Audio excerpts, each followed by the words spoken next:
नमस्कार, स्वागत है आप सभी का संसद टीवी में। मैं हूं आपके साथ अमृता चौरसिया। आज संविधान दिवस मनाया जा रहा है। आज ही के दिन यानी कि 26 नवंबर 1949 को संविधान को अपनाया गया था, अंगीकार किया गया था, जिसे बाद में तकरीबन 2 महीने बाद यानी कि 26 जनवरी 1950 को देश में लागू किया गया था। आज के दिन को मनाने के लिए आजादी के अमृत महोत्सव के तहत संसद के केंद्रीय कक्ष में संविधान दिवस के मौके पर विशेष कार्यक्रम का आयोजन किया गया है, जिसमें लोकसभा अध्यक्ष ओम बिरला, राष्ट्रपति रामनाथ कोविंद, उपराष्ट्रपति एम वेंकैया नायडू, प्रधानमंत्री नरेंद्र मोदी मौजूद रहेंगे, कार्यक्रम को संबोधित करेंगे। संसदीय कार्य मंत्री प्रहलाद जोशी भी कार्यक्रम में मौजूद रहेंगे। सीधी तस्वीरें आप देख सकते हैं संसद भवन के केंद्रीय कक्ष से।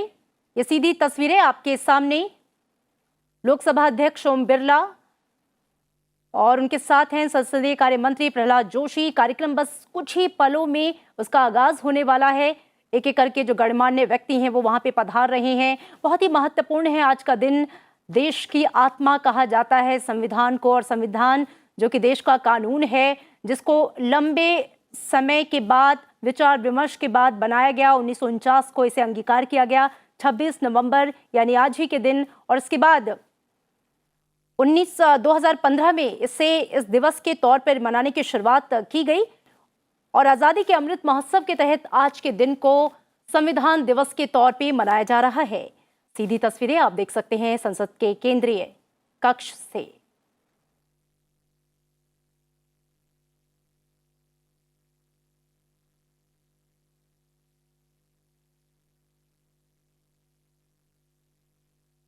संसद के केंद्रीय कक्ष से सीधी तस्वीरें। गृह मंत्री अमित शाह वहां पर मौजूद हैं, पहुंच गए हैं, और एक एक करके कार्यक्रम में जो गणमान्य लोग हैं उनके आने का सिलसिला जारी है।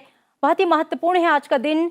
साल 2015 में संविधान के निर्माता डॉक्टर अंबेडकर के 125वीं जयंती के रूप में 26 नवंबर को सामाजिक न्याय और अधिकारिता मंत्रालय ने इस दिवस को संविधान दिवस के रूप में मनाने का जो निर्णय है वो लिया था, और उसके बाद से हर साल 26 नवंबर को संविधान दिवस के रूप में मनाया जाता है। संवैधानिक मूल्यों के प्रति नागरिकों में सम्मान की भावना को बढ़ावा देने के लिए इस दिवस को मनाया जाता है, और ये एक भावना है जो नागरिकों की अपने संविधान के प्रति है, देश के कानून के प्रति है। संविधान जिसे देश की आत्मा कहा जाता है, देश के नियम कायदे कानून, और देश में संविधान से बढ़कर कुछ नहीं। भारतीय संविधान बहुत ही दिलचस्प संविधान है और विश्व का सबसे लंबा लिखित संविधान है। इसके कई हिस्से अलग अलग देशों से लिए गए, United kingdom, America, German, Ireland, Australia, Canada और जापान से लिए गए, लेकिन सभी देशों का जो निचोड़ था वो भारतीय संविधान में है। एक वृहद संविधान, सबसे लंबा लिखित संविधान, जिसमें देश की आत्मा बसती है। भारतीय संविधान में देश के नागरिकों के मौलिक अधिकारों, कर्तव्यों, सरकार की भूमिका, प्रधानमंत्री, राष्ट्रपति, राज्यपाल, मुख्यमंत्री की शक्तियों का वर्णन है। सरकार का जनता के साथ संबंधों का वर्णन है। विधानपालिका, कार्यपालिका और न्यायपालिका का काम क्या है, इसका वर्णन है। उनकी देश को चलाने में क्या भूमिका है, इन सभी बातों का जिक्र विश्व के सबसे लंबे लिखित संविधान यानी कि भारतीय संविधान में इन सभी चीजों का वर्णन है। बस कुछ ही पलों में कार्यक्रम का शुभारंभ होगा। राष्ट्रपति रामनाथ कोविंद कुछ ही पलों में पहुंचने वाले हैं। प्रधानमंत्री नरेंद्र मोदी का आगमन होने वाला है। उपराष्ट्रपति एम वेंकैया नायडू भी कुछ ही पलों में कार्यक्रम स्थल पर पहुंचेंगे, और उनकी अगवानी करने के लिए लोकसभा अध्यक्ष ओम बिरला वहां पर मौजूद हैं।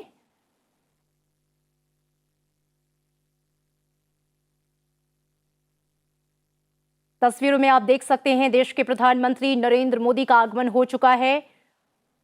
हाथ जोड़कर सभी से अभिवादन स्वीकार करते हुए प्रधानमंत्री नरेंद्र मोदी, और उसके बाद अब उपराष्ट्रपति एम वेंकैया नायडू, राष्ट्रपति रामनाथ कोविंद के आगमन का इंतजार।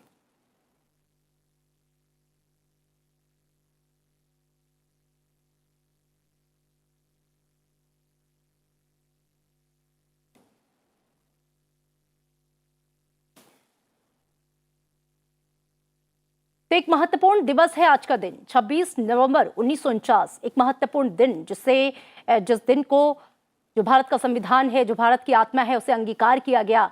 एक लंबे अथक प्रयास के बाद इसे बनाया गया और इसे स्वीकार किया गया। 26 जनवरी 1950 को पूरे देश में इसे लागू किया गया, जिसे देश ने स्वीकारा, अपनाया। बहुत ही महत्वपूर्ण ये संविधान, जिसे तैयार करने में जो समय है वो भी काफी लंबा लगा था। जैसा कि बार बार बताया भी गया कि सबसे लिखित बड़ा संविधान है ये विश्व का। 2 वर्ष 11 माह 18 दिन का एक लंबा वक्त संविधान को बनाने में लगा। 26 नवंबर 1949 को ये काम पूरा हुआ और इसे उसके बाद अंगीकार यानी कि स्वीकार किया गया। 26 जनवरी 1950 को भारत गणराज्य का ये संविधान पूरे देश में लागू कर दिया गया।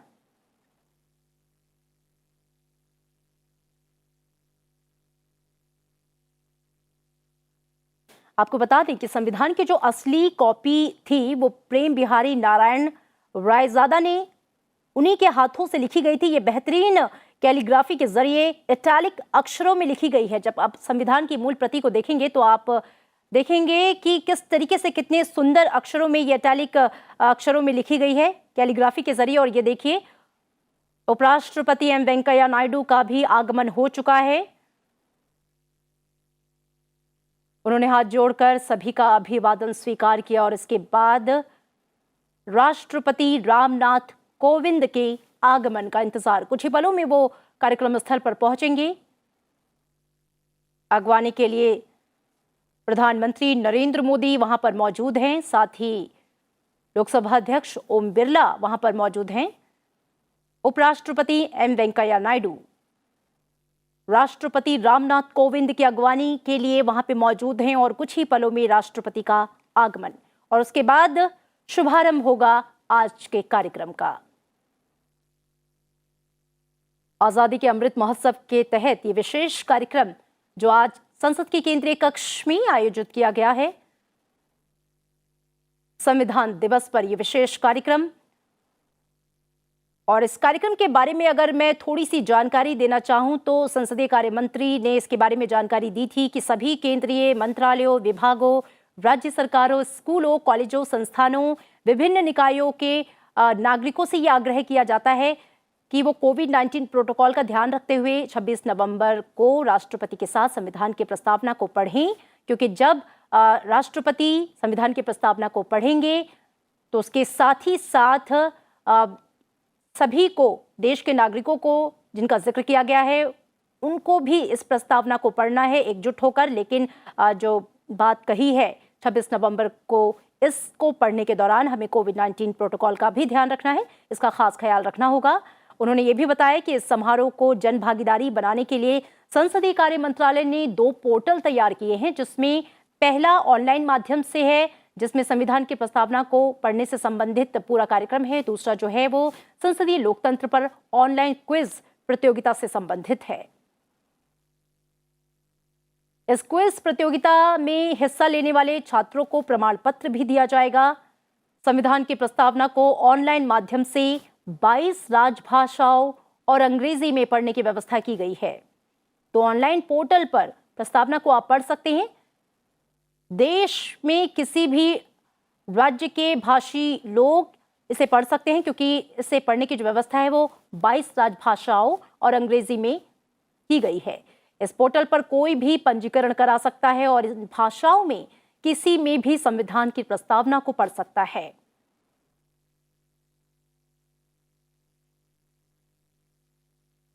और जिस ऑनलाइन प्रश्नोत्तरी की मैं बात कर रही थी, उसकी पोर्टल की शुरुआत भी आज ही की जाएगी संसद के केंद्रीय कक्ष में राष्ट्रपति के द्वारा।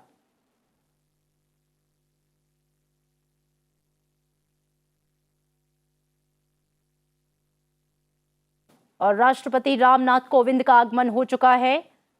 हाथ जोड़कर सभी का अभिवादन उन्होंने स्वीकार किया और उसके बाद उनका प्रवेश अंदर की ओर होता हुआ संसद के केंद्रीय कक्ष में, जहां पर आज एक विशेष, एक भव्य कार्यक्रम का आगाज होना है, शुभारंभ होना है। कार्यक्रम में राष्ट्रपति, उपराष्ट्रपति, प्रधानमंत्री का संबोधन भी होगा। और आप देखिए उनके स्वागत में तमाम जो गणमान्य वहाँ पे लोग उपस्थित हैं वो खड़े हैं। और इसके बाद संसद के केंद्रीय कक्ष में सभी का आगमन होगा, कार्यक्रम की शुरुआत होगी। और ये कार्यक्रम अपने आप में विशेष होगा संविधान दिवस के मौके पर, क्योंकि आज का दिन अपने आप में बेहद महत्वपूर्ण।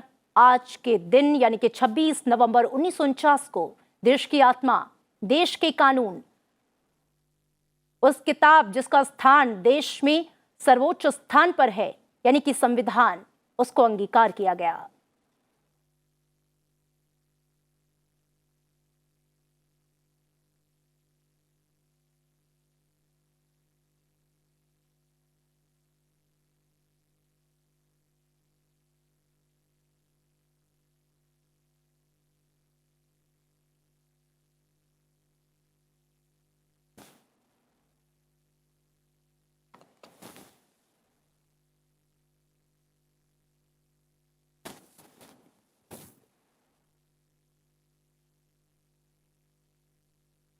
अगवानी के बाद सभी का अभिवादन स्वीकार करने के बाद राष्ट्रपति रामनाथ कोविंद, उपराष्ट्रपति एम वेंकैया नायडू, लोकसभा अध्यक्ष ओम बिरला, प्रधानमंत्री नरेंद्र मोदी, संसदीय कार्य मंत्री और तमाम गणमान्य लोग संसद के केंद्रीय कक्ष की ओर प्रस्थान करते हुए, जहां पर आज संविधान दिवस के मौके पर एक भव्य, एक विशेष कार्यक्रम का आयोजन किया गया है।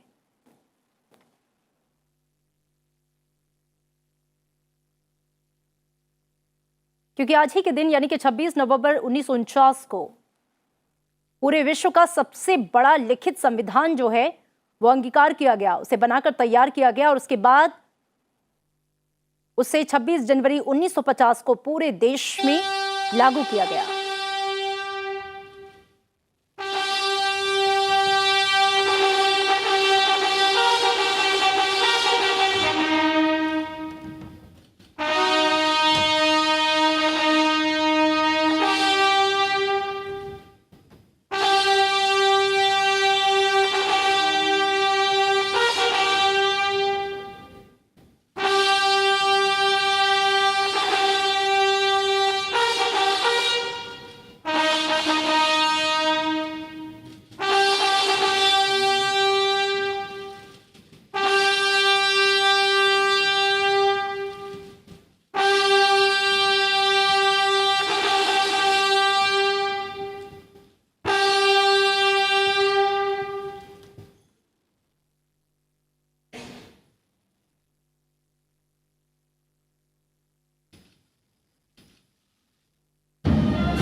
सभा में मौजूद सभी माननीय विशिष्टजनों को सादर नमस्कार। 26 नवंबर 1949 ईस्वी मिति माघशीर्ष शुक्ल सप्तमी संवत 2006 विक्रमी को एतद् द्वारा संविधान को अंगीकृत, अधिनियमित और आत्मार्पित किया गया। भारत का संविधान दुनिया का सबसे बड़ा लिखित संविधान है, जिसका निर्माण 2 साल 11 महीने और 18 दिनों में हुआ। संविधान के पहले ही पृष्ठ पे लिखा है, इंडिया दैट इज भारत। यह प्रतीक है सभ्यता के सातत्य का, परंपरा की जुड़ती कड़ियों का और जड़ों से जुड़ने का। और हम सभी के लिए बड़े हर्ष और गर्व की बात है कि इस वर्ष देश संविधान के अंगीकार किए जाने की 72वीं वर्षगांठ मना रहा है। और इस कार्यक्रम को शुभारंभ करने के लिए मैं अनुरोध करती हूँ माननीय संसदीय कार्य मंत्री जी से कि वे स्वागत भाषण प्रस्तुत करें।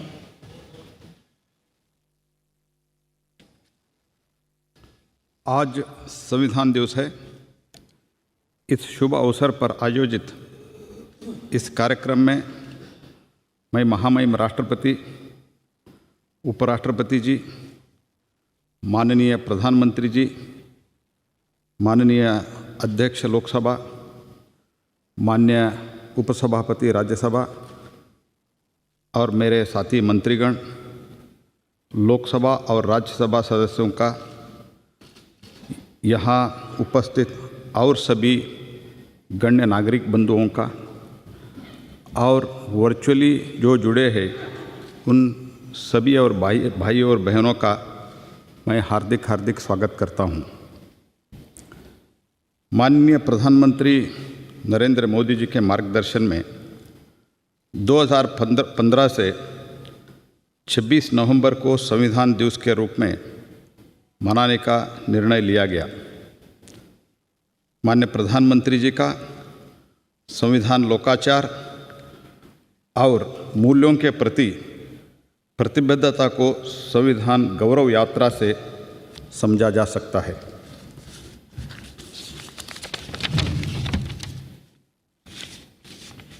जो उनके द्वारा 2010 में गुजरात राज्य में मुख्यमंत्री के रूप में की गई थी। हम 26 नवंबर के महत्व को बहुत अच्छे से समझते हैं, क्योंकि वर्ष 1949 में इस दिन हम भारत के लोगों ने अपनी संविधान सभा के माध्यम से भारत के संविधान के रूप में जाने वाले ये पवित्र ग्रंथ, यह महान दस्तावेज आत्मार्पित किया था। हम ये भी जानते हैं संविधान एक मूलभूत और गतिशील पवित्र ग्रंथ और दस्तावेज है जो राज्य के नीति निर्देशक सिद्धांतों की मौलिक अधिकार और सबसे महत्वपूर्ण मौलिक कर्तव्य के माध्यम से देश का शासन व्यवस्था चलाता है और जीवन के सभी क्षेत्रों में विकास के पथ पर अग्रसित करता है। ये सर्वविदित है कि हम प्रत्येक अपने मौलिक कर्तव्यों का निष्ठापूर्वक पालन करता है तो मौलिक अधिकारों का कोई मांग नहीं होगी, क्योंकि वे एक दूसरे के पूरक है। आज पूरा देश और दुनिया भर सभी भारतीय माननीय राष्ट्रपति के भाषण के समापन के बाद संविधान की प्रस्तावना को पढ़ने में शामिल होंगे। आज़ादी के अमृत महोत्सव के इस शुभ संदर्भ में संसदीय कार्य मंत्रालय में 2 पोर्टल विकसित किया है। पहला 23 भाषाओं में 22 राज्यभाषा और अंग्रेजी में संविधान की प्रस्तावना के ऑनलाइन वाचन और दूसरा संविधान लोकतंत्र पर ऑनलाइन प्रश्नोत्तरी क्विज, जिसमें कोई भी कहीं से भाग ले सकता है और ऑनलाइन प्रमाण पत्र प्राप्त कर सकता है। अपनी बात समाप्त करने से पहले मैं पुनः इस भव्य अवसर पर यहाँ उपस्थित सभी लोगों को, ऑनलाइन से जुड़े हुए सभी भाई और बहनों को और माननीय राष्ट्रपति जी, उपराष्ट्रपति जी, माननीय लोकसभा स्पीकर और डिप्टी चेयरमैन को स्वागत करते हुए फिर से आपको सब स्वागत करते हुए मेरा वाणी को विराम देता हूँ। धन्यवाद। धन्यवाद माननीय संसदीय कार्य मंत्री जी। अब मैं अनुरोध करती हूँ माननीय लोकसभा अध्यक्ष श्री ओम बिरला जी से कि वे सभा में मौजूद सभी विशिष्ट अतिथियों को संबोधित करें। सभी देशवासियों को संविधान दिवस की हार्दिक शुभकामनाएं। 72 वर्ष पहले आज के दिन हमारे संविधान का अंगीकरण हुआ था और हमारे देश ने शांति, प्रगति और समानता के संकल्प के साथ अपनी विकास यात्रा शुरू की थी। संविधान हमारी सांस्कृतिक विरासत, शाश्वत मूल्यों एवं आदर्शों का पवित्र ग्रंथ है। ये हमारे अधिकारों का स्रोत है जो हमारे दायित्वों का बोध भी कराता है। संविधान एक भावना है जो हमें जोड़ने की ताकत देती है। संविधान जनता के आशाओं, अपेक्षाओं और उम्मीदों को पूर्ण करने का मार्ग भी दिखाता है। हमारा संविधान देश की एकता और अखंडता एवं नागरिकों की डिग्निटी, इन मूल मंत्रों को साकार करता है। इन्हें अक्षुण्ण रखना हमारा नैतिक दायित्व है। ये ग्रंथ मात्र कानूनी मार्गदर्शन की व्यवस्था तक सीमित नहीं है, ये बल्कि सामाजिक आर्थिक परिवर्तन का दस्तावेज भी है। ऐसे अद्भुत संविधान के निर्माण करने वाले हमारे महान संविधान मनुष्यों को मैं नमन करता हूँ। हमारा संविधान आधुनिक गीता की तरह है जो हमें निरंतर कार्य करने की प्रेरणा देता है और राष्ट्र के प्रति अपने कर्तव्यों को बोध भी कराता है। यदि हम सब जनप्रतिनिधि, नागरिक, सभी संस्थाएं अपने कर्तव्यों को सामूहिकता के साथ पूरा करने का संकल्प लें तो प्रत्येक देशवासी के जीवन को बेहतर बनाते हुए एक भारत श्रेष्ठ भारत को साकार कर सकते हैं।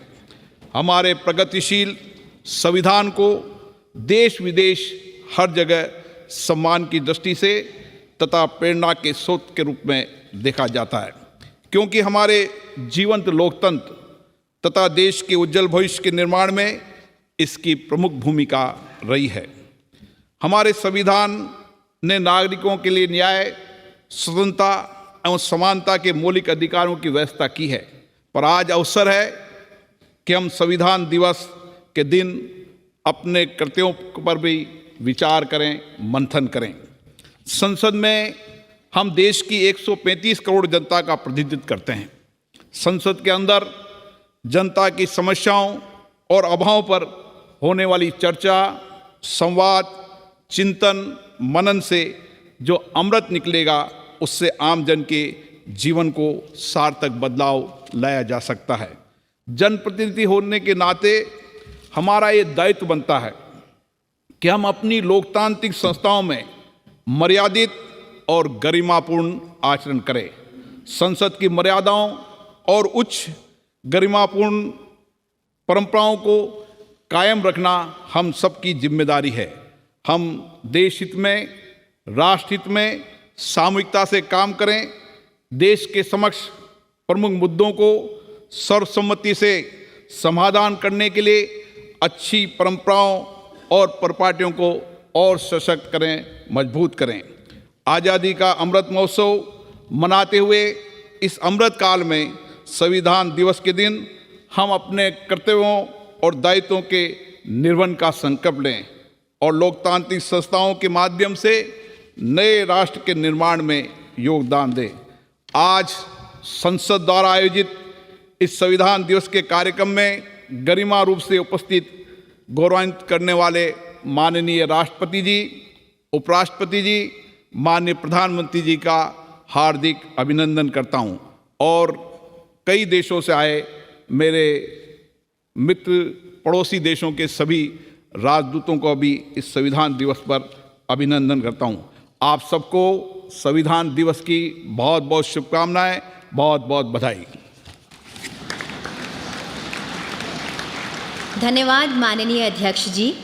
अब मैं अनुरोध करती हूँ माननीय प्रधानमंत्री श्री नरेंद्र मोदी जी से कि वे इस अवसर पर हम सभी को अपने शब्दों के द्वारा अनुग्रहित करें।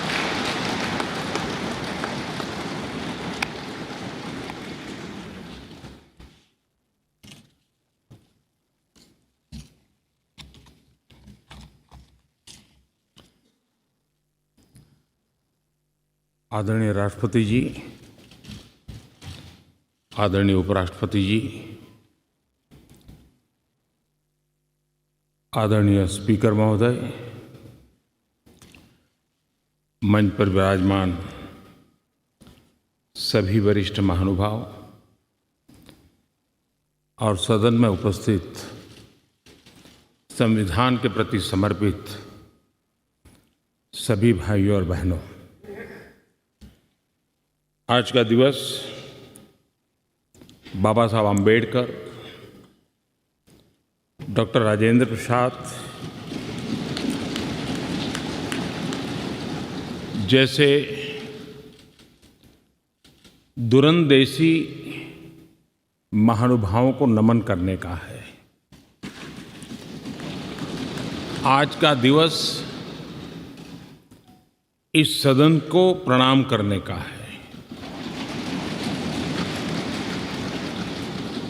क्योंकि इसी पवित्र जगह पर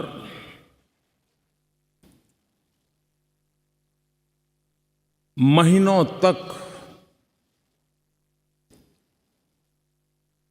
भारत के विद्वज्जनों ने, एक्टिविस्टों ने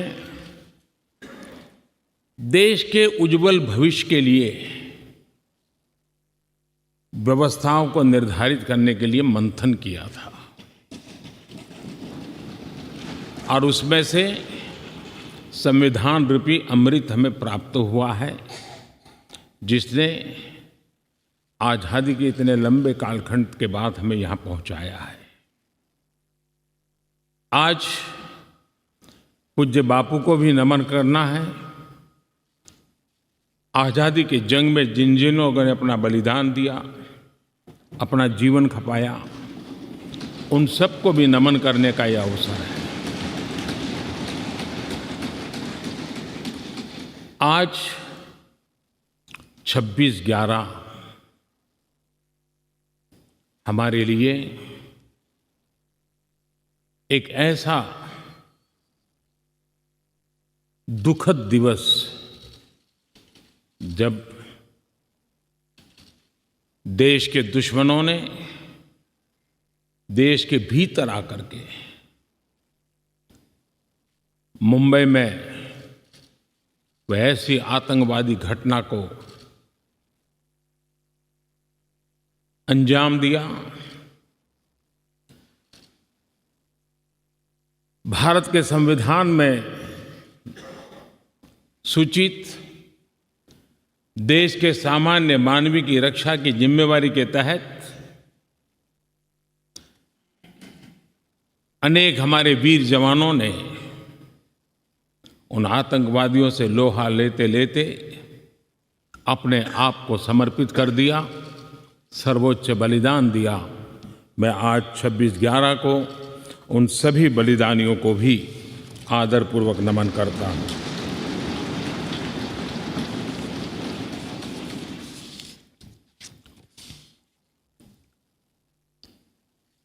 आदरणीय महानुभाव,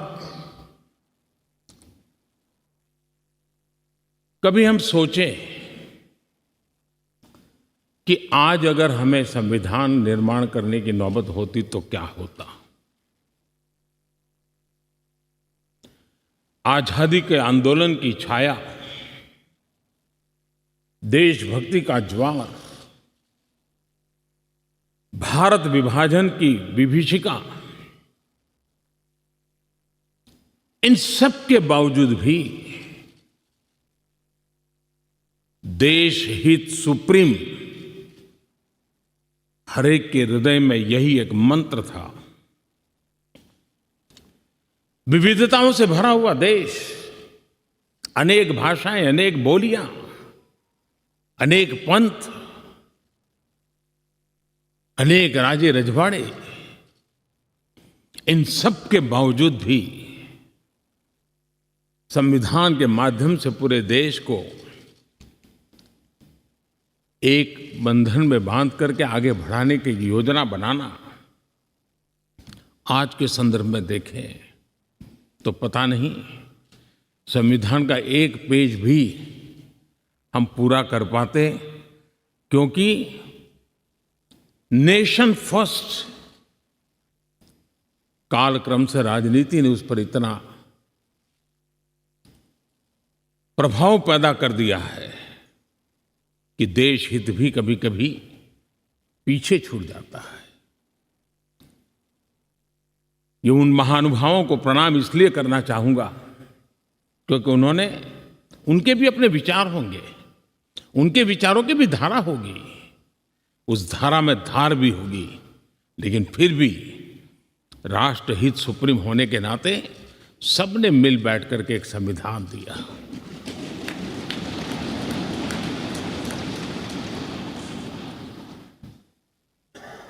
साथियों,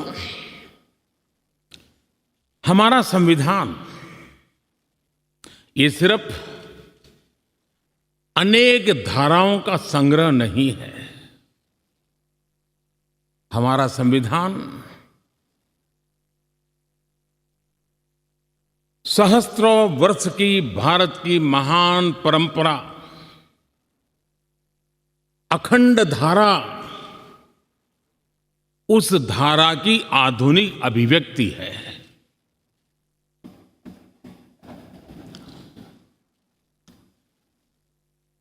और इसलिए हमारे लिए लेटर एंड स्पिरिट में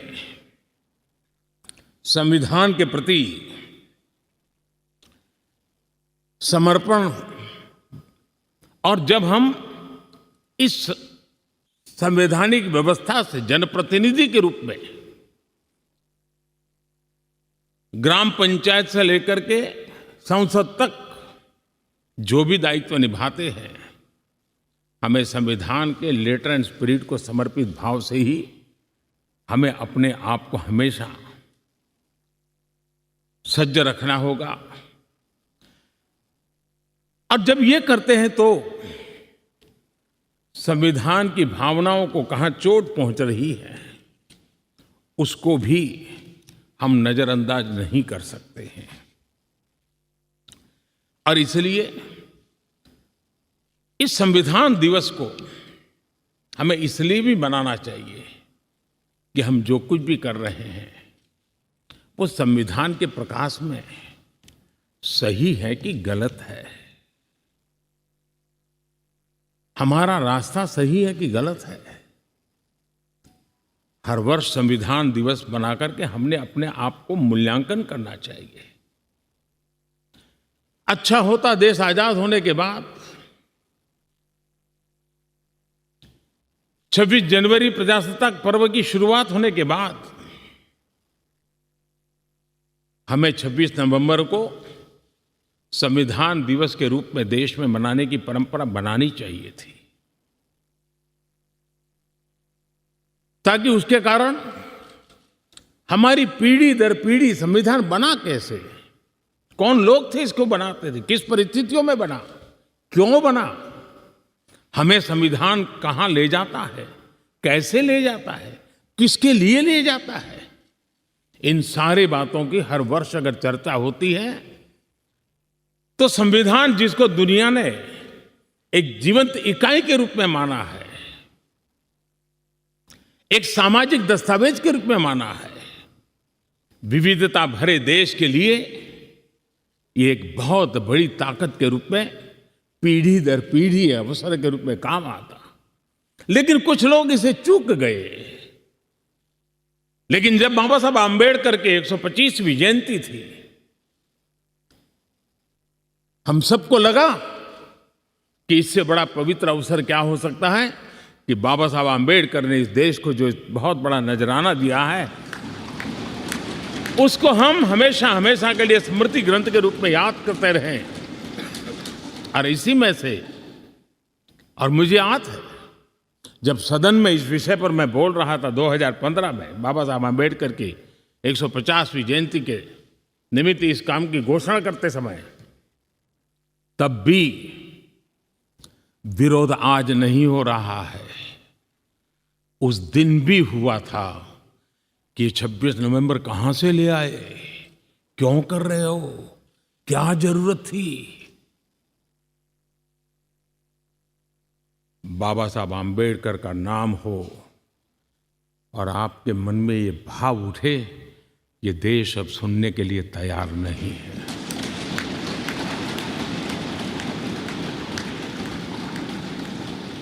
और आज अब भी बड़ा दिल रख करके खुले मन से बाबा साहब आम्बेडकर जैसे मनीषियों ने देश को जो दिया है, इसका पुण्य स्मरण करने की तैयारी ना होना, ये भी एक चिंता का विषय है।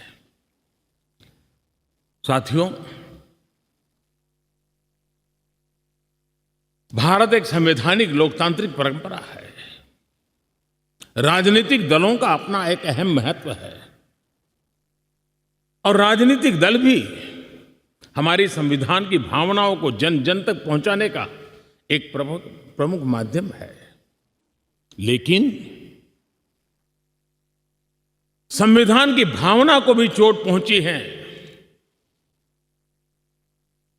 संविधान के एक एक धारा को भी चोट पहुंची है जब राजनीतिक दल अपने आप में अपना लोकतांत्रिक कैरेक्टर खो देते हैं। जो दल स्वयं लोकतांत्रिक कैरेक्टर खो चुके हो, वो लोकतंत्र की रक्षा कैसे कर सकते हैं?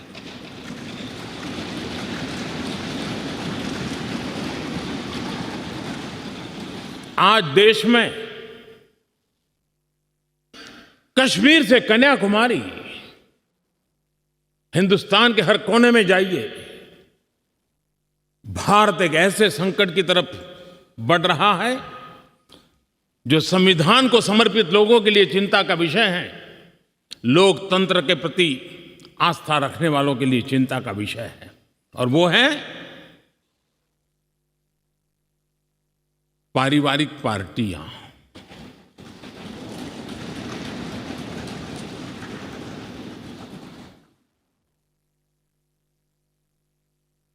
राजनीतिक दल, party for the family, party by the family,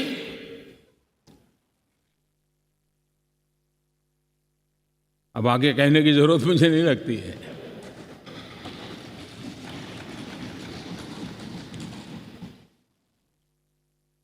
Kashmir से कन्याकुमारी हरी राजनीतिक दलों की तरफ देखिए, ये लोकतंत्र की भावना के खिलाफ है। संविधान हमें जो कहता है उसके विपरीत है। और जब मैं ये कहता हूं कि पारिवारिक पार्टियां, इसका मतलब मैं ये नहीं करता हूं कि एक परिवार में से एक से अधिक लोग राजनीति में ना आए। जी नहीं, योग्यता के आधार पर, जनता के आशीर्वाद से किसी परिवार से एक से अधिक लोग राजनीति में जाएं, इससे पार्टी परिवारवादी नहीं बन जाती है।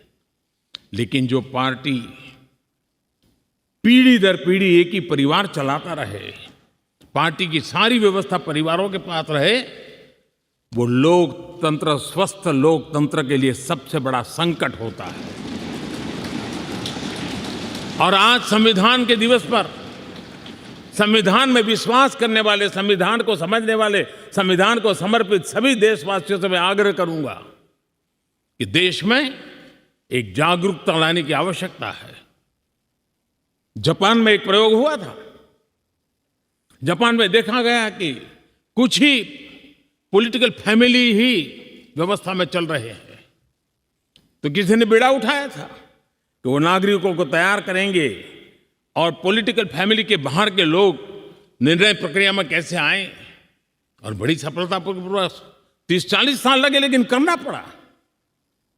लोकतंत्र को समृद्ध करने के लिए हमें भी हमारे देश में ऐसी चीजों की ओर जाने की आवश्यकता है, चिंता करने की आवश्यकता है, देशवासियों को जगाने की आवश्यकता है। उसी प्रकार से हमारे यहां भ्रष्टाचार, क्या हमारा संविधान भ्रष्टाचार को अनुमति देता है? कानून है, नियम है, सब है।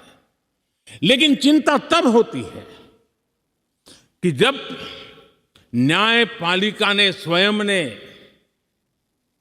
किसी को अगर भ्रष्टाचार के लिए घोषित कर दिया हो,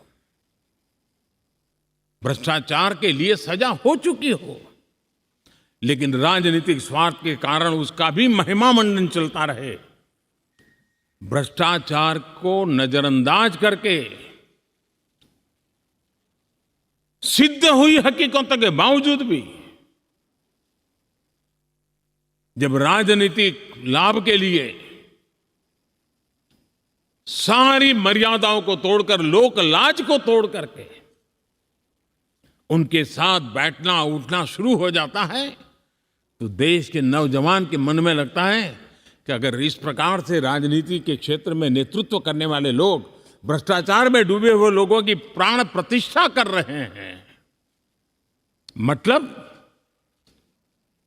उनको भी वो रास्ता मिल जाता है कि भ्रष्टाचार के रास्ते पर चलना बुरा नहीं है। 2-4 साल के बाद लोग स्वीकार कर लेते हैं कि हमें ऐसी समाज व्यवस्था खड़ी करनी है।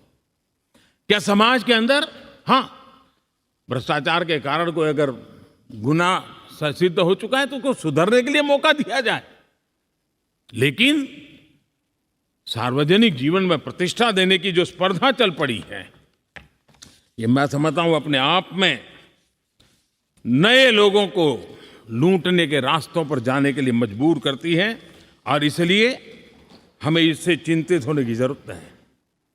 यह आजादी के 75 साल है, ये अमृत काल है।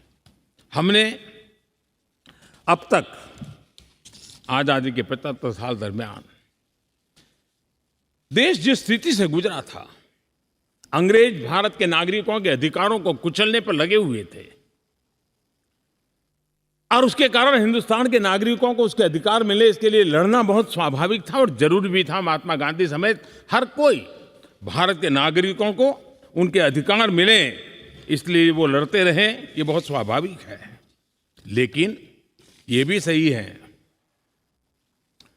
कि महात्मा गांधी ने आजादी के आंदोलन में भी अधिकारों के लिए लड़ते लड़ते भी देश को कर्तव्य के लिए तैयार करने के लिए लगातार कोशिश की थी। उन्होंने भारत के नागरिकों में उस बीज को बोने की लगातार कोशिश की थी कि सफाई करो,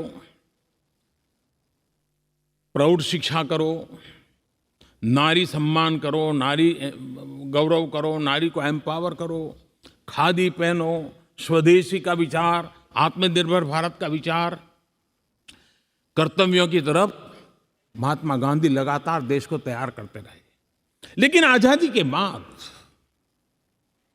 महात्मा गांधी ने जो कर्तव्य के बीज बोए थे, वो आजादी के बाद वटवृक्ष बन जाने चाहिए थे, लेकिन दुर्भाग्य से शासन व्यवस्था ऐसी बनी कि उसने अधिकार अधिकार अधिकार के ही बातें करके लोगों को एक ऐसी अवस्था में रखा कि हम हैं तो आपके अधिकार पूरे होंगे। अच्छा होता देश आजाद होने के बाद कर्तव्य पर बल दिया गया होता तो अधिकारों की अपने आप रक्षा होती।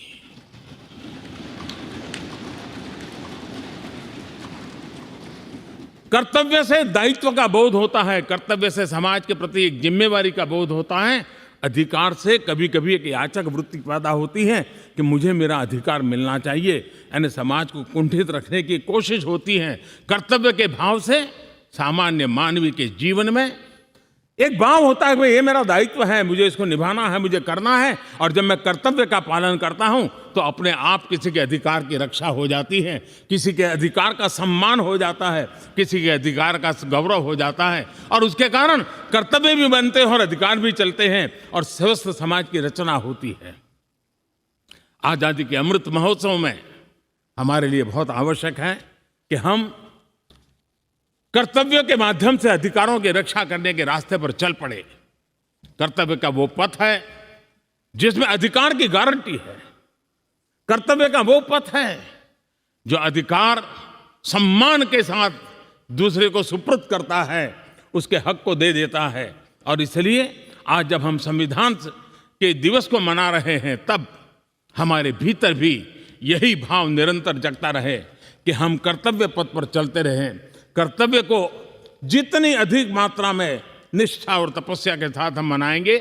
हर किसी के अधिकारों की रक्षा होगी और आज़ादी के दीवानों ने जिन सपनों को लेकर के भारत को बनाया था, उन सपनों को पूरा करने का सौभाग्य आज हम लोगों को मिला है। हम लोगों ने मिलकर के उन सपनों को पूरा करने में कोई कसर नहीं छोड़नी चाहिए। मैं फिर एक बार स्पीकर महोदय का इस महत्वपूर्ण अवसर के लिए बहुत बहुत बधाई देता हूं, अभिनंदन करता हूं। उन्होंने इस कार्यक्रम की रचना की। ये कार्यक्रम किसी सरकार का नहीं था, ये कार्यक्रम किसी राजनीतिक दल का नहीं था, ये कार्यक्रम किसी प्रधानमंत्री ने आयोजित नहीं किया गया था। ये सदन का गौरव होते हैं स्पीकर, सदन का ये स्थान गौरवपूर्ण होता है। स्पीकर की एक गरिमा होती है, बाबा साहब आम्बेडकर की गरिमा होती है, संविधान की अपनी एक गरिमा होती है। हम सब उन महान पुरुषों को प्रार्थना करें कि वो हमें शिक्षा दें ताकि हम हमेशा स्पीकर पद की गरिमा बनाए रखें, बाबा साहब आम्बेडकर का गौरव बनाए रखें और संविधान का गौरव बनाए रखें। इसी एक अपेक्षा के साथ आप सबका बहुत बहुत धन्यवाद।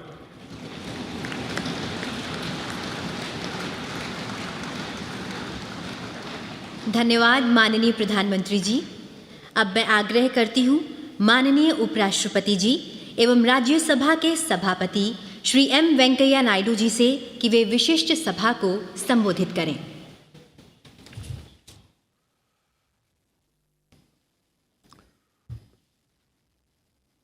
महामहिम राष्ट्रपति जी, माननीय प्रधानमंत्री जी, माननीय लोकसभा अध्यक्ष जी और माननीय संसदीय कार्य मंत्री जी और राज्यसभा में सदन का नेता, राज्यसभा का उपाध्यक्ष और आज इस महोत्सव में भाग लेने वाले सम्माननीय सदस्यगण और विदेशी राजदूतगण और अन्य महानुभाव, बहनों और भाइयों, आज यहाँ एक ऐतिहासिक दिन मनाने के लिए उपस्थित है हम सब लोग।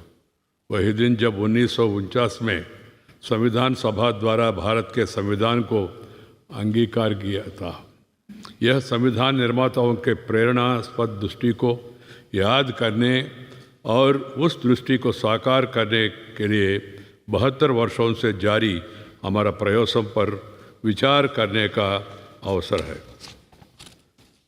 My dear members, brothers and sisters, today we all have assembled here to commemorate a historic day, a day when the Constitution of India was adopted by the Constituent Assembly in 1949.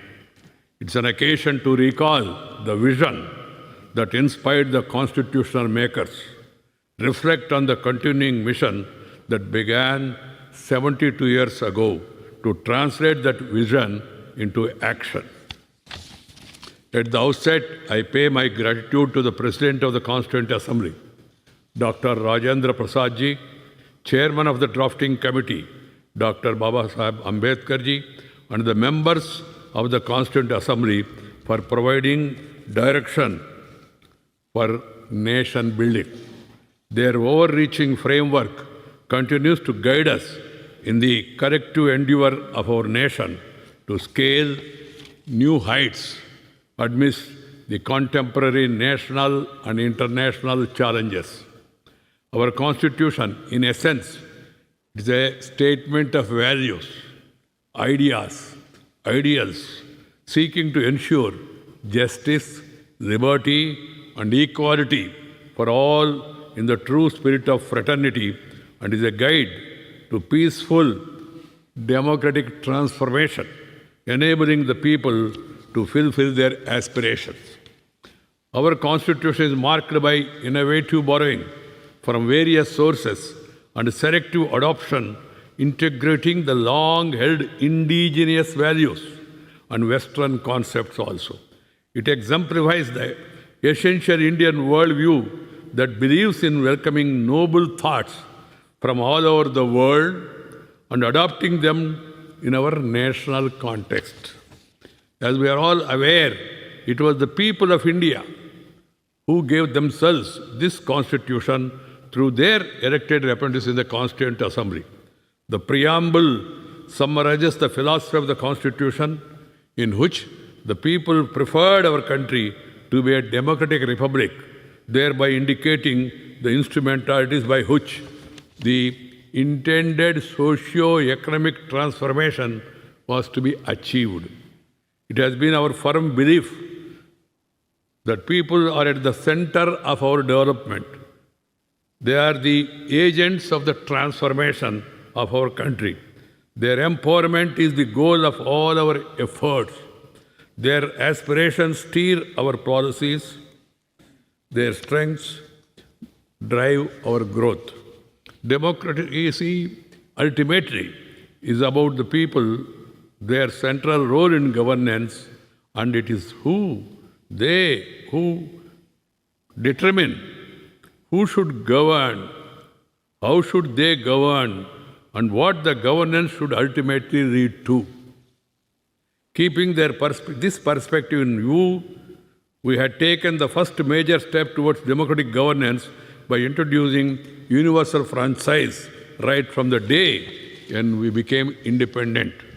Where it took 144 years for the US and 100 years for the UK to confer voting rights on women and the working class, we had the courage of conviction that each and every Indian should have the right to vote and be able to shape our shared destiny. I have referred to the preamble of the Constitution that mandated our country to be a democratic republic in order to share my thoughts on this solemn occasion on the functioning of our parliamentary democracy and its institutions.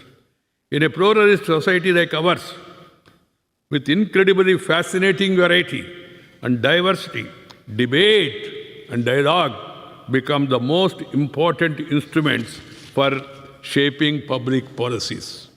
This process of dialogue requires openness to new perspectives, a willingness to listen to diverse views. This is the spirit that pervaded the deliberations of the Constituent Assembly. That's the true spirit with which we should ideally permeate our parliamentary system. Discuss, debate, and decide. And in a democracy, what is important is tolerance towards the mandate of the people. I underline tolerance towards the mandate of the people. This should be the guiding principle. Addressing the presiding officers' conference held recently in Simla, Honorable Prime Minister referred to the need to make the legislatures more productive. This is absolutely essential. We must make our parliament and legislatures effective forums for the focused attention on people's concern and national development. Time allocated during the session must be fruitfully spent. The Rajya Sabha Secretariat has been maintaining the required statistics that enable the assessment of productivity of the House since 1978. For 16 years, from 79 to 94, the annual productivity of the House has been over 100%. In the next 26 years, since 1995, the productivity of Rajya Sabha has been more than 100%, only twice in 1998 and 2009. A broad declining trend in productivity is evident, and it's touched the lowest ever 35.75% in 2018, a year before the general elections in 2019. During the last 254th session, the productivity has further slipped into 29.60, which means that the Rajya Sabha has lost about 70% of the functional time. All concerned need to ponder over the fact of the rendering legislature so dysfunctional. Clearly, we need to have more meaningful, productive use of our time in our parliament. We need to recognize the exalted place that the parliament occupies in people's perception. It is indeed the sacred place where people's voices are articulated and heard, where their hopes and fears are debated, where laws protecting them foster their growth and enable fast-tracked national development are formulated. The Constituent Assembly debates suggest Rajya Sabha was created primarily to ensure that the enactment of legislation process is carried out with calm, dispassionate, learned, evidence-based, balanced approach. It was meant to be a house of elder statesmen, accomplished public persons who had the ability to participate in a dialogue without rancor and prejudice, who had the ability to present and debate on issues with conviction and persuasive expression.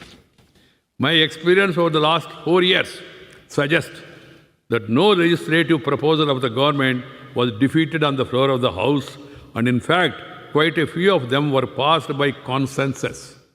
However, there were instances of bills being delayed on account of disruptions on various issues. I wish and hope that in future we would have fewer occasions like this because it results in inadequate scrutiny of the bills. The Parliament loses the benefit of knowledge and wisdom of its members who have been elected to these positions by the people of this country with great expectations. This also goes against the very objective of having an upper house, which was established for facilitating an in-depth discussion on key issues. Dr. Babasaheb Ambedkar ji had quite aptly noted that the effective functioning of the Constitution will depend on the quality of the people chosen to work it, and said that the chosen bad lot can fail even a good Constitution, while the good lot can work even on a bad Constitution. As we celebrate the 75th year of our hard-fought independence and also commemorate Samvidhan Divas today, we must be mindful of this profound statement. One of the implications is that if we have to work a constitution well, we must focus both on strengthening all the organs of the state and established institutions as well as enabling good governance. The institutions as well as the people who run them matter. At the same time, we must constantly review our performance, critically and honestly reflect as to whether our policies and programs are in consonance with the constitutional values or not. That's why I mentioned about the performance of the upper house, of which I am the chairman. Underlying our constitutional architecture is the firm foundation of inclusion, of leaving no one behind. It is the vision that finds echo in overreaching philosophy of the present government led by Prime Minister Sri Narendra Bhai Modi, that believes in Sabka Saath, Sabka Vikas, Sabka Viswas and Sabka Prayas. We have been trying to forge national unity by celebrating diversity, by finding that many threads that bind us together, we must continue to do so. This is the core constitutional value we have inherited and fondly cherish.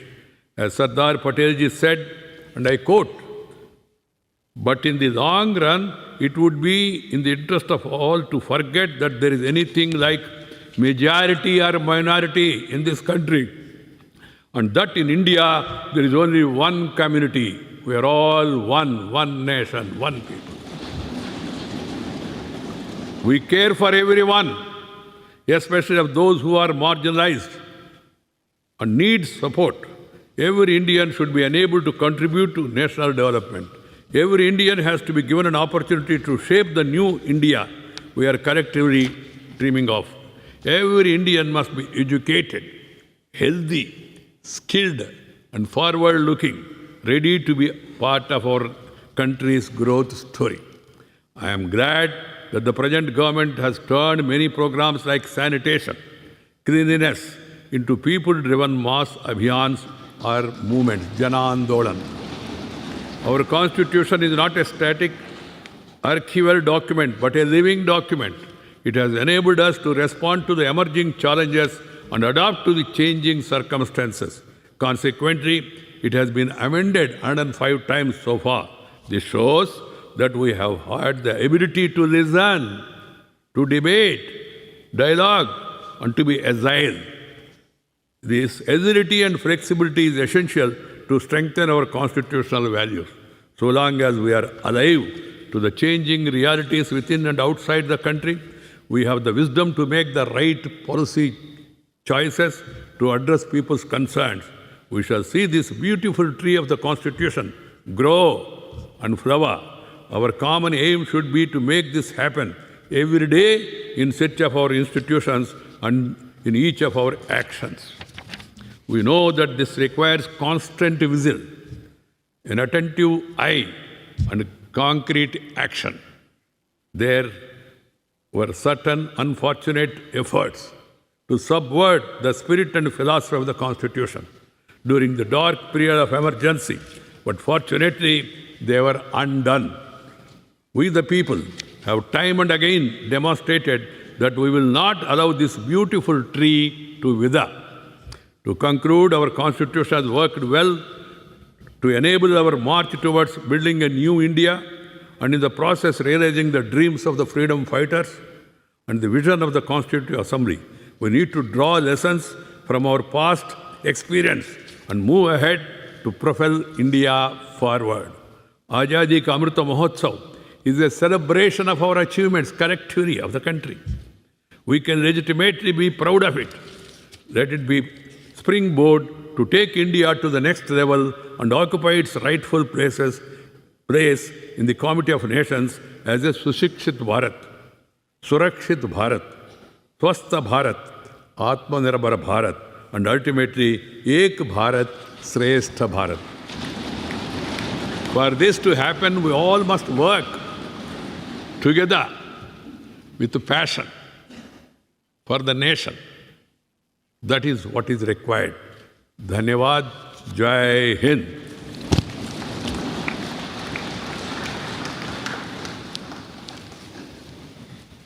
धन्यवाद माननीय उपराष्ट्रपति जी। अब मैं माननीय राष्ट्रपति जी से सादर अनुरोध करती हूँ कि वे संविधान सभा की चर्चाओं का डिजिटल संस्करण जारी करें।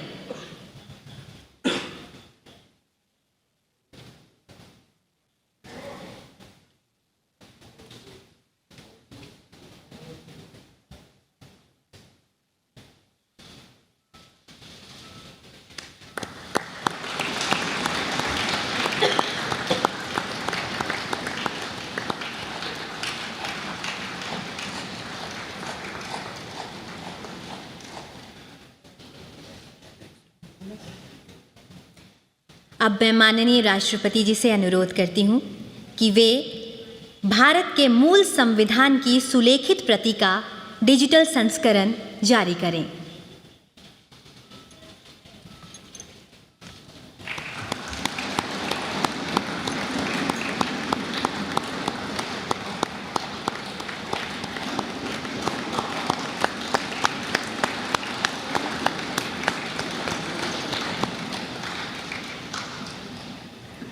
अब माननीय राष्ट्रपति जी से आग्रह है कि वे भारत का अद्यतन संविधान जारी करें।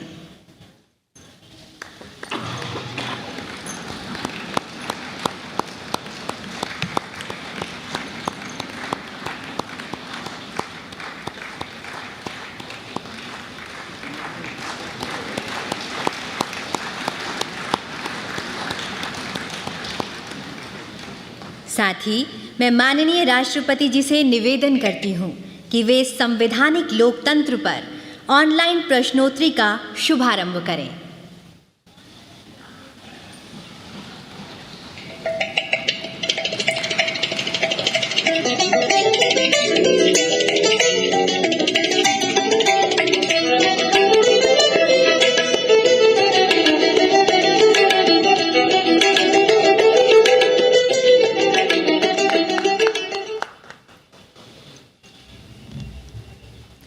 बहुत बहुत धन्यवाद माननीय राष्ट्रपति जी।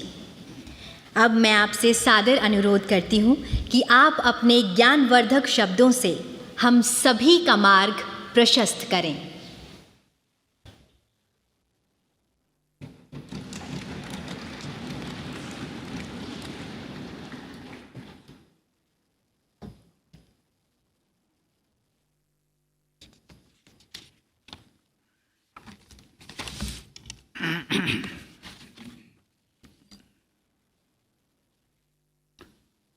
उपराष्ट्रपति श्री एम वेंकैया नायडू जी, प्रधानमंत्री श्री नरेंद्र मोदी जी, लोकसभा अध्यक्ष श्री ओम बिरला जी, राज्यसभा के उपसभापति श्री हरिवंश जी, राज्यसभा में सदन के नेता श्री पीयूष गोयल जी, संसदीय कार्य मंत्री श्री प्रहलाद जोशी जी, सभी सांसदगण और प्यारे देशवासियों, संविधान दिवस के दिन आप सबके साथ यहाँ उपस्थित होकर मुझे बहुत प्रसन्नता हो रही है। हम सब जानते हैं कि भारत विश्व का सबसे बड़ा लोकतंत्र है।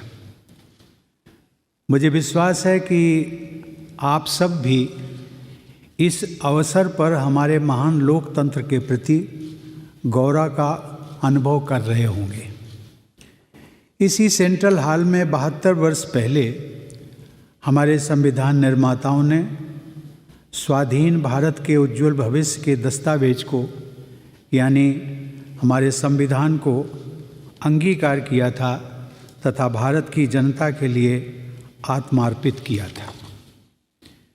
हमारे देशवासियों ने जब अपनी नियति के निर्धारण का अधिकार हासिल किया, उस समय का भारत लंबे विदेशी शासन के दौरान किए गए शोषण से त्रस्त था। उस समय हमारे देश के करोड़ों लोग गरीबी और निरक्षरता का दंश भोग रहे थे।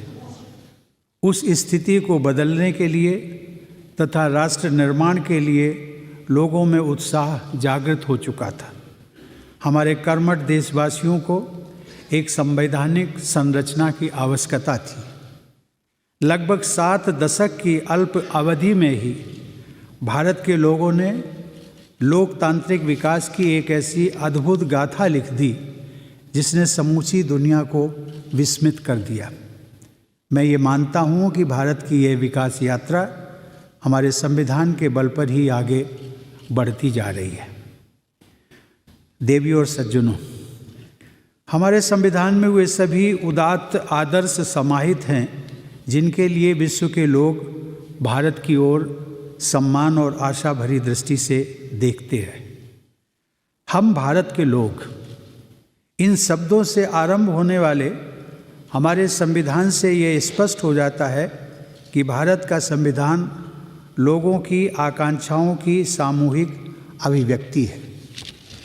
संविधान सभा के सदस्यों ने जनप्रतिनिधि की हैसियत से संविधान के प्रत्येक प्रावधान पर चर्चा और बहस की। वे साधारण लोग नहीं थे। उनमें से अनेक सदस्य कानून के क्षेत्र में अपनी प्रतिभा का लोहा मनवा चुके थे। अनेक सदस्य अपने अपने क्षेत्र के प्रतिष्ठित विद्वान थे और कुछ तो दार्शनिक भी थे। लेकिन संविधान के निर्माण में वे सभी संविधान सभा के लिए निर्वाचित जनप्रतिनिधि के रूप में ही भाग ले रहे थे। उनके शब्दों के पीछे उनके सत्कार्यों और नैतिकता का आभा मंडल था। उनके चरित्र की महानता का परिचय हमारे स्वाधीनता संग्राम में उनकी भागीदारी के दौरान लोगों को मिल चुका था। संविधान निर्माण के लगभग 3 वर्षों में उन महान विभूतियों ने भारत की सामूहिक परिकल्पना को बड़े मनोयोग से स्वरूप प्रदान किया। मुझे प्रसन्नता है कि आज संविधान सभा की चर्चाओं तथा संविधान के कैलीग्राफ्ट वर्जन और अपडेटेड वर्जन के डिजिटल संस्करण जारी कर दिए गए हैं।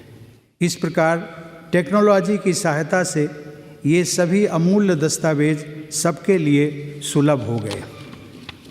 देवियों और सज्जनों, संविधान सभा की चर्चाओं में राष्ट्र निर्माण के लिए मानवीय चिंतन और चेतना की पराकाष्ठा के दर्शन होते हैं।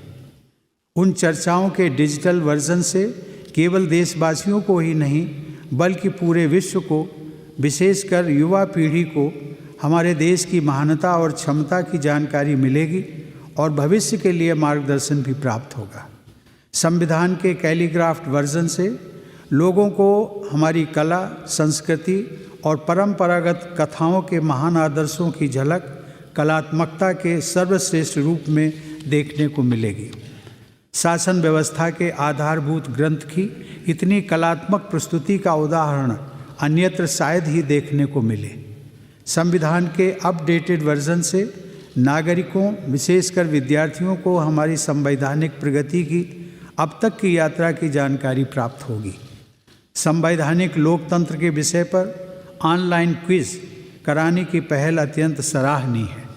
यह रोचक माध्यम हमारे नागरिकों, विशेषकर युवा पीढ़ी में संवैधानिक मूल्यों के संवर्धन में बहुत प्रभावी सिद्ध होगा। माननीय सांसदगण, हमारे संविधान निर्माताओं ने देशवासियों में साक्षरता की कमी तथा अनेक अन्य आशंकाओं के बावजूद साधारण के विवेक में अटूट आस्था दिखाते हुए यूनिवर्सल अडल्ट फ्रेंचाइज का अधिकार सभी नागरिकों को दिया। इसके पहले किसी भी लोकतंत्र में आरंभ से ही यूनिवर्सल अडल्ट फ्रेंचाइज का अधिकार प्रदान नहीं किया गया था। प्रारूप समिति के अध्यक्ष डॉक्टर बाबा साहब आम्बेडकर ने 16 जून 1949 को जब यूनिवर्सल अडल्ट फ्रेंचाइज का प्रस्ताव प्रस्तुत किया तो वह प्रस्ताव बिना किसी खास प्रतिरोध के सर्वसम्मति से पारित हो गया। इस संदर्भ में विशेष रूप से यह तथ्य उल्लेखनीय है कि इंग्लैंड और अमेरिका जैसे देशों में महिलाओं को लंबे संघर्ष के बाद मताधिकार प्राप्त हो सका था, परंतु हमारे देश में न केवल महिलाओं को आरंभ से ही मताधिकार प्रदान किया गया, बल्कि कई महिलाएं संविधान सभा की सदस्य भी थीं और उन्होंने संविधान के निर्माण में अपना अभूतपूर्व योगदान दिया था। हम भारत के लोग ये गर्व से कह सकते हैं कि हमारे संविधान के निर्माण में फाउंडिंग फादर्स के साथ साथ फाउंडिंग मदर्स ने भी अपना योगदान दिया है। पश्चिम के कुछ विद्वान ये कहते थे कि भारत में वयस्क मताधिकार की व्यवस्था विफल हो जाएगी, परंतु यह प्रयोग न केवल सफल रहा अपितु समय के साथ और मजबूत हुआ है। यहाँ तक कि अन्य लोकतंत्रों ने भी इससे बहुत कुछ सीखा है। हमारी आज़ादी के समय राष्ट्र के समक्ष उपस्थित चुनौतियों को ये ध्यान में रखा जाए तो भारतीय लोकतंत्र को निस्संदेह मानव इतिहास की सबसे बड़ी उपलब्धियों में से एक माना जा सकता है। इस उपलब्धि के लिए हम संविधान निर्माताओं की दूरदर्शिता और जनगण मन की बुद्धिमत्ता को नमन करते हैं। माननीय सांसदगण, 26 नवंबर 1949 को संविधान सभा के अध्यक्ष के रूप में संविधान पर हस्ताक्षर करने से कुछ ही क्षण पहले डॉक्टर राजेंद्र प्रसाद जी ने एक वक्तव्य दिया था। उनके कुछ शब्दों को मैं यहाँ दोहराना चाहता हूँ। उन्होंने कहा था, कोट, एक विधि निर्माता न केवल बुद्धिमान होना चाहिए बल्कि उसमें हर मामले में संतुलित दृष्टिकोण अपनाने की योग्यता भी होनी चाहिए ताकि वह स्वतंत्र रूप से कार्य कर सके और सबसे बढ़कर जीवन के मूलभूत आदर्शों के प्रति सच्चा बन सके। यदि एक शब्द में कहें तो उसे चरित्रवान होना चाहिए। अनकोट। डॉक्टर राजेंद्र प्रसाद के अनुसार जनप्रतिनिधियों की योग्यता का कोई मानदंड नहीं हो सकता। फिर भी सांसदों से उनकी अपेक्षा और उनके वक्तव्य में स्पष्ट है, वो चाहते थे कि संसद सदस्यों में उच्च स्तर की नैतिकता होनी चाहिए क्योंकि उनकी दोहरी जिम्मेदारी होती है, पहली अपने स्वयं के आचरण की और दूसरी जनप्रतिनिधि के रूप में किए गए कार्यों की। माननीय सांसदगण, हमारी यह संसद भारत की लोकतांत्रिक व्यवस्था का सर्वोच्च शिखर है। संसद की गरिमा की रक्षा में संसद के सभी सदस्य शामिल हैं, चाहे वे सत्ता पक्ष के हों या प्रतिपक्ष के। सभी सांसद यहाँ कानून बनाने के साथ साथ जनहित से जुड़े मुद्दों पर चर्चा करने के लिए एकत्र होते हैं। वस्तुतः ग्राम सभा, विधानसभा और संसद के निर्वाचित प्रतिनिधियों की केवल एक ही प्राथमिकता होनी चाहिए। वह प्राथमिकता है अपने क्षेत्र के सभी लोगों के कल्याण के लिए और उससे भी बढ़कर राष्ट्र हित में कार्य करना। विचारधारा में मतभेद हो सकते हैं, लेकिन कोई भी मतभेद इतना बड़ा नहीं होना चाहिए कि वह जन सेवा के वास्तविक उद्देश्य में बाधा बने। सत्ता पक्ष और प्रतिपक्ष के सदस्यों में प्रतिस्पर्धा होना स्वाभाविक है, लेकिन यह प्रतिस्पर्धा बेहतर प्रतिनिधि बनने और जन कल्याण के लिए बेहतर काम करने की होनी चाहिए, तभी इसे स्वस्थ प्रतिस्पर्धा माना जाएगा। संसद में प्रतिस्पर्धा को प्रतिद्वंद्विता नहीं समझा जाना चाहिए। हम सब लोग ये मानते हैं कि हमारी संसद लोकतंत्र का मंदिर है, अतः हर सांसद की ये जिम्मेदारी बन जाती है कि वे लोकतंत्र के इस मंदिर में श्रद्धा की उसी भावना के साथ आचरण करें जिसके साथ वे अपने पूजा गृहों और इबादत गाहों में भी करते हैं। प्रतिपक्ष वास्तव में लोकतंत्र का सर्वाधिक महत्वपूर्ण तत्व है। सच तो यह है कि प्रभावी प्रतिपक्ष के बिना लोकतंत्र निष्प्रभावी हो जाता है। सरकार और प्रतिपक्ष अपने मतभेदों के बावजूद नागरिकों के सर्वोत्तम हितों के लिए मिलकर काम करते रहें, यही अपेक्षा की जाती है। हमारे संविधान निर्माताओं ने ऐसी ही परिकल्पना की थी और राष्ट्र निर्माण के लिए यही आवश्यक भी है। यदि आप सभी सांसदगण अपने उत्तरदायित्व को स्वाधीनता संग्राम के आदर्शों के विस्तार के रूप में देखें तो आपको संविधान निर्माताओं की विरासत को और मजबूत बनाने की जिम्मेदारी का एहसास होगा। यदि आप ये एहसास करेंगे कि आप आज उन स्थानों पर बैठे हैं जहाँ कभी हमारे संविधान निर्मातागण बैठते थे, तो स्वतः ही आप सबको इतिहास बोध और कर्तव्य बोध का गहरा अनुभव होगा।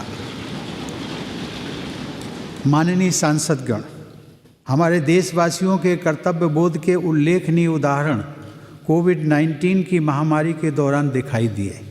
हमारी विशाल जनसंख्या और इसके घनत्व को देखते हुए इस महामारी की असाधारण चुनौती का सामना करना हमारे लिए और भी कठिन था। फिर भी देशवासियों ने इस चुनौती को स्वीकार किया और प्रशासन ने भी अधिक से अधिक लोगों की जान बचाने में कोई कसर नहीं छोड़ी। महामारी के शुरुआती महीनों का दौर गुजरे अब काफ़ी समय हो गया है, लेकिन वे दृश्य हमारे मनोमस्तिष्क में लंबे समय तक अंकित रहेंगे कि कैसे सभी देशवासियों ने एक दूसरे की मदद करने के भरपूर प्रयास किए और किस प्रकार से अलग अलग क्षेत्रों के कोरोना योद्धाओं ने भाईचारे के अद्भुत उदाहरण प्रस्तुत किए। हमने न केवल अपने लिए वैक्सीन विकसित की, बल्कि विश्व के अन्य देशों को भी वैक्सीन उपलब्ध कराने का बीड़ा उठाया। यह प्रयास मानवता के इतिहास में अपनी तरह का सबसे बड़ा अभियान माना जाएगा। माननीय सांसदगण, हमने हाल ही में राष्ट्रपिता महात्मा गांधी की 150वीं जयंती का वर्ष पर्यंत समारोह मनाया। अब हम स्वतंत्रता की 75वीं वर्षगांठ मना रहे हैं। यह हम सब के लिए प्रसन्नता का विषय है कि आज़ादी का अमृत महोत्सव के दौरान आयोजित विभिन्न कार्यक्रमों में देश भर के लोग बढ़ चढ़कर भागीदारी कर रहे हैं। उनके उत्साह से यह प्रकट होता है कि उनके हृदय में उन ज्ञात और अज्ञात स्वतंत्रता सेनानियों के प्रति गहरा सम्मान है, जिनके त्याग और बलिदान के फलस्वरूप हमारे लिए आज़ादी की खुली हवा में सांस लेना संभव हो सका है।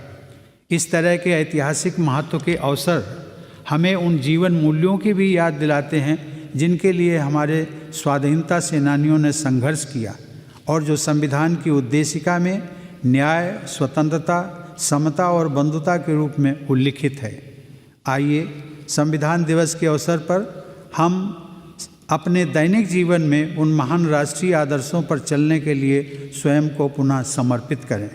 इन आदर्शों का पालन करने से विश्व मंच पर हमारी उपस्थिति और मजबूत होगी तथा किसी भी चुनौती का सामना हम प्रभावी ढंग से कर सकेंगे।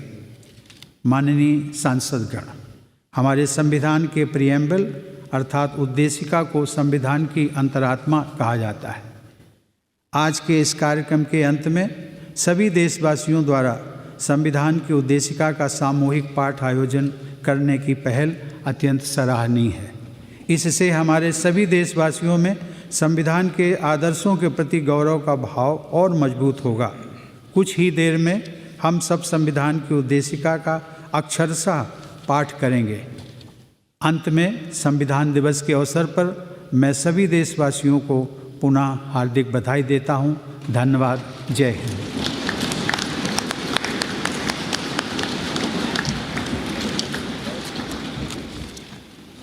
धन्यवाद माननीय राष्ट्रपति जी। अब आपसे विनम्र निवेदन है कि आज के इस विशेष अवसर पर आप संविधान की उद्देशिका के वाचन में राष्ट्र का नेतृत्व करें। सभा से मेरा अनुरोध है कि कृपया अपने स्थान पर खड़े हो जाएं।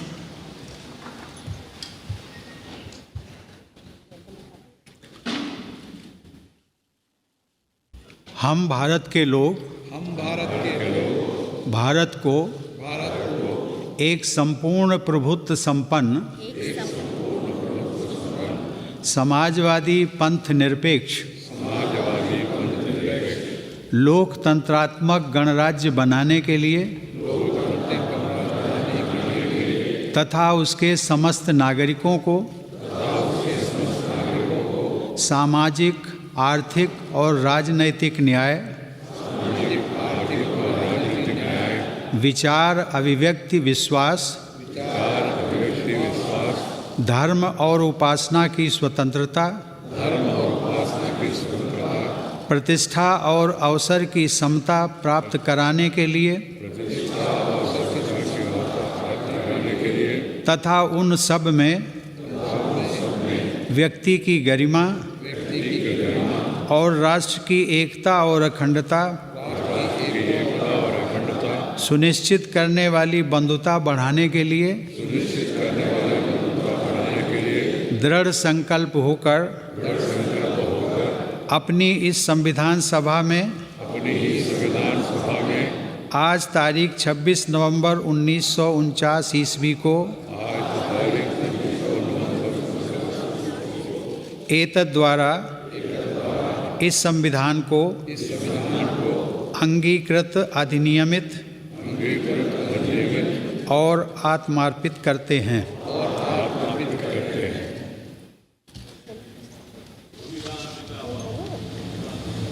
बहुत बहुत धन्यवाद।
भारत माता की जय।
सीधी तस्वीरें आपकी टीवी स्क्रीन पर। ये तस्वीरें हम आप तक पहुंचा रहे थे संसद भवन के केंद्रीय कक्ष से।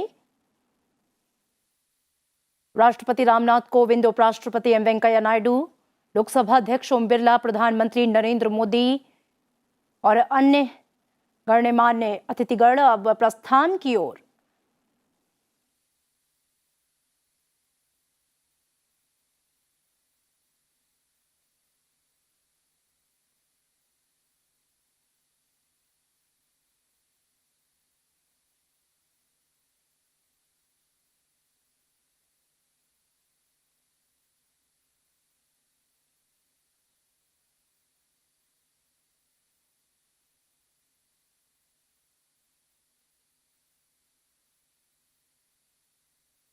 तो आप तक हम पहुंचा रहे थे संसद भवन के केंद्रीय कक्ष से सीधी तस्वीरें, और अब कार्यक्रम का विधिवत समापन हो चुका है। सभी गणमान्य अतिथिगण प्रस्थान की ओर। आज 26 नवंबर को संविधान दिवस के अवसर पर संसद भवन के सेंट्रल हॉल में विशेष कार्यक्रम का आयोजन हुआ। इस मौके पर संविधान की मूल सुलेखित प्रति का और संविधान सभा की चर्चाओं का डिजिटल संस्करण जारी किया गया। इस अवसर पर राष्ट्रपति ने संवैधानिक लोकतंत्र पर ऑनलाइन प्रश्नोत्तरी का भी शुभारंभ किया। इसके साथ ही संविधान की उद्देशिका को भी पढ़ा गया।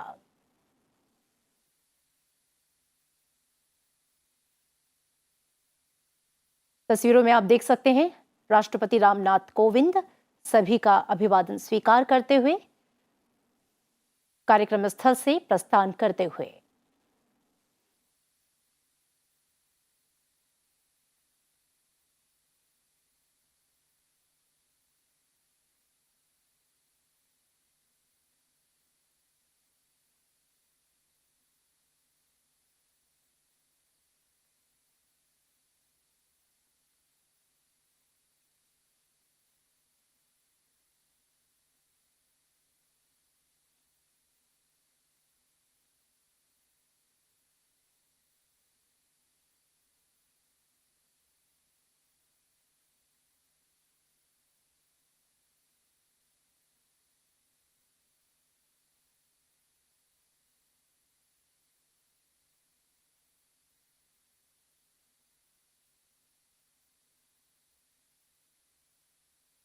राष्ट्रपति का प्रस्थान हो चुका है और एक एक करके सभी गणमान्य अतिथि प्रस्थान करेंगे। आज इस विशेष अवसर पर आजादी के अमृत महोत्सव के तहत इस कार्यक्रम में राष्ट्रपति रामनाथ कोविंद, उपराष्ट्रपति एम वेंकैया नायडू और प्रधानमंत्री नरेंद्र मोदी, लोकसभा अध्यक्ष ओम बिरला ने अपना अपना संबोधन दिया। तस्वीरों में आप देख सकते हैं अब उपराष्ट्रपति कार्यक्रम स्थल से प्रस्थान की ओर।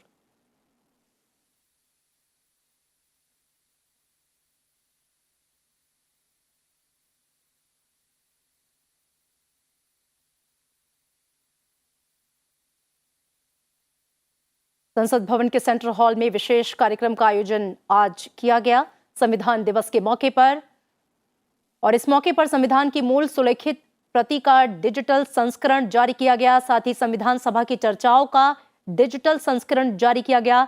इस अवसर पर राष्ट्रपति ने संवैधानिक लोकतंत्र पर ऑनलाइन प्रश्नोत्तरी का भी शुभारंभ किया। विधिवत समापन के बाद तस्वीरों में आप देख सकते हैं प्रधानमंत्री नरेंद्र मोदी कार्यक्रम स्थल से जाते हुए।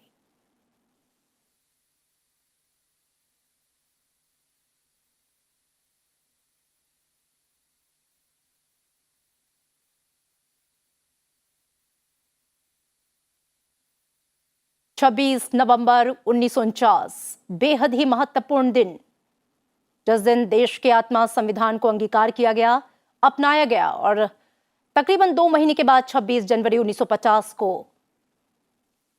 पूरे देश में इसे लागू किया गया। आजादी के अमृत महोत्सव के तहत हुए इस कार्यक्रम में राष्ट्रपति रामनाथ कोविंद ने, उपराष्ट्रपति ने, प्रधानमंत्री ने, लोकसभा अध्यक्ष ने संबोधन दिया। अपने संबोधन में राष्ट्रपति रामनाथ कोविंद ने कहा कि संविधान देश का स्वाभिमान है, इसका मूल इसकी प्रस्तावना में निहित है, हमें इसकी भावना के साथ इसे अपने आचरण में शामिल करना चाहिए। उपराष्ट्रपति एम वेंकैया नायडू ने इस दिन को बेहद खास बताया। उन्होंने कहा कि इस दिन एक विचार को संविधान के रूप में साकार किया गया था। अपने संबोधन में उन्होंने डॉक्टर राजेंद्र प्रसाद का भी जिक्र किया। प्रधानमंत्री नरेंद्र मोदी ने कहा कि आज का दिन संविधान निर्माताओं को याद करने का दिन है, आजादी में अपनी जिंदगी न्यौछावर करने वालों को नमन करने का दिन है। संविधान दिवस आजादी के संघर्ष की याद दिलाता है। इसके साथ ही ओम बिरला ने अपने संबोधन में कहा कि संविधान के साथ भारत ने अपनी विकास यात्रा शुरू की। यह हमारे दायित्वों का बोध कराता है, इसको अक्षुण्ण बनाए रखना हमारी जिम्मेदारी है। संविधान दिवस 2021 से पहले प्रधानमंत्री नरेंद्र मोदी ने एक ट्वीट भी किया था और इसमें कहा कि किसी भी देश का संविधान भले ही कितना मजबूत हो, लेकिन जब उसको चलाने वाले देश के सच्चे, निष्पृह, निस्वार्थ सेवक ना हो तो संविधान कुछ नहीं कर सकता। डॉक्टर राजेंद्र प्रसाद की भावना पथ प्रदर्शक की तरह हमारे साथ है। तो आज संविधान दिवस पर हमारे यानी संसद टीवी के इस विशेष प्रसारण में इतना ही। मुझे दीजिए इजाजत। नमस्कार।